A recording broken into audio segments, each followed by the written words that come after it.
नमस्कार. आपल्या आजूबाजूला अगदी बागेत किंवा खिडकीबाहेर अनेक जीव नांदत असतात. आज आपण अशाच एका सामान्य पण तरीही विलक्षण पक्ष्याबद्दल जाणून घेणार आहोत, जो आपल्या सभोवतालीच असतो, पण त्याचं अस्तित्व अनेकदा फक्त त्याच्या आवाजानेच जाणवतं. हो, अनेकदा तो दिसण्याआधीच त्याचा मंजूळ आवाज आपल्या कानावर पडतो. एक असा गोड आणि स्पष्ट सूर जो ऐकला की मन अगदी प्रसन्न होऊन जातं आणि सकाळची सुरुवात खऱ्या अर्थाने सुंदर होते. मग कोण आहे हा गायक? चला ओळख करून घेऊया या सुरेल कलाकाराची. याचं नाव आहे ओरिएंटल मॅगपाय रॉबिन, जो आपल्याकडे दयाळ या नावाने जास्त ओळखला जातो. आता नर आणि मादी दयाळ यांना ओळखणं खूप सोपं आहे. नर एकदम चमकदार निळसर काळ्या रंगाचा असतो, जो त्याला खूप आकर्षक बनवतो. तर मादी थोडीशी राखाडी आणि कमी चमकदार रंगाची असते. पण दोघांमध्ये एक गोष्ट समान आहे, ती म्हणजे दोघांच्याही पंखांवर असलेले ते ठळक पांढरे पट्टे. हीच त्यांची खरी ओळख आहे. तुम्हाला माहिती आहे, या पक्षाच्या नावातच त्याची सगळी ओळख दडलेली आहे. ओरिएंटल कारण तो मूळचा आशियाई आहे, मॅगपाय कारण त्याचा रंग कावळ्यासारखा काळा पांढरा असतो, आणि रॉबिन कारण त्याचं गाणं युरोपियन रॉबिन पक्षाच्या गाण्यासारखंच मधुर आहे. किती समर्पक नाव आहे, नाही का? या पक्षाला ओळखण्याची आणखी एक सोपी खूण म्हणजे त्याची बसण्याची लकब.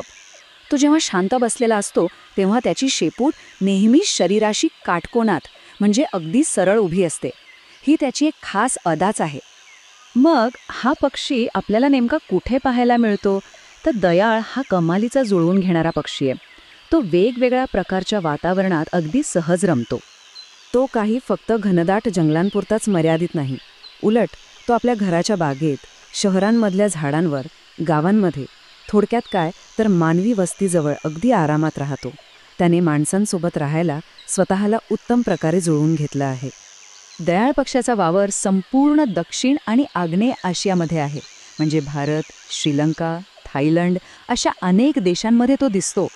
आणि हो, एक खास गोष्ट म्हणजे ओरिएंटल मॅगपाय रॉबिन हा आपला शेजारी देश असलेल्या बांगलादेशचा राष्ट्रीय पक्षी आहे. चला आता या पक्षाच्या वैयक्तिक आयुष्यात जरा डोकावून पाहूया. त्याच्या जोडीदाराच्या निवडीपासून ते पिल्लांना वाढवण्यापर्यंतची गोष्ट जाणून घेऊया. यांचा प्रजननाचा हंगाम साधारणपणे एप्रिल ते जुलै महिन्यांदरम्यान असतो. या काळात नर आपल्या गोड आवाजाने मादीला आकर्षित करण्याचा प्रयत्न करतो. घरट्यासाठी ते झाडाची पोकळी किंवा भिंतीतल्या फटींसारखी सुरक्षित जागा निवडतात. मादी साधारण 4 ते 5 फिकट निळसर हिरव्या रंगाची अंडी घालते, आणि मग नर मादी दोघे मिळून आपल्या पिल्लांची खूप काळजी घेतात. हा छोटासा पण अतिशय कणखर पक्षी साधारणपणे 10 ते 15 वर्षांचं आयुष्य जगतो. दयाळ त्याच्या गाण्यासाठी इतका प्रसिद्ध आहे, पण या सुमधुर आवाजामागचं नेमकं कारण काय असावं? चला हे रहस्य उलगडूया. इतक्या उत्कटतेने, इतक्या तन्मयतेने गाण्यामागे नक्की काय कारण असेल? तर यामागे मुख्यत्वे 3 कारणं आहेत. पहिलं म्हणजे आपल्या गोड सुरांनी जोडीदाराला आकर्षित करणं. दुसरं कारण म्हणजे इतर दयाळ नरांना आपल्या हद्दीपासून दूर ठेवण्याचा हा एक इशारा असतो. आणि तिसरं कारण तर खूपच रंजक आहे.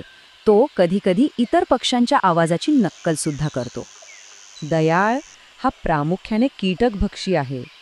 म्हणजे तो कोळी, अळ्या, मुंग्या आणि असे अनेक लहान कीटक खातो. कीटकांना खात असल्यामुळे तो आपल्या पिकांवरील कीड नियंत्रणात ठेवण्यास मदत करतो. म्हणूनच तो शेतकऱ्याचा एक छोटा मित्रच आहे.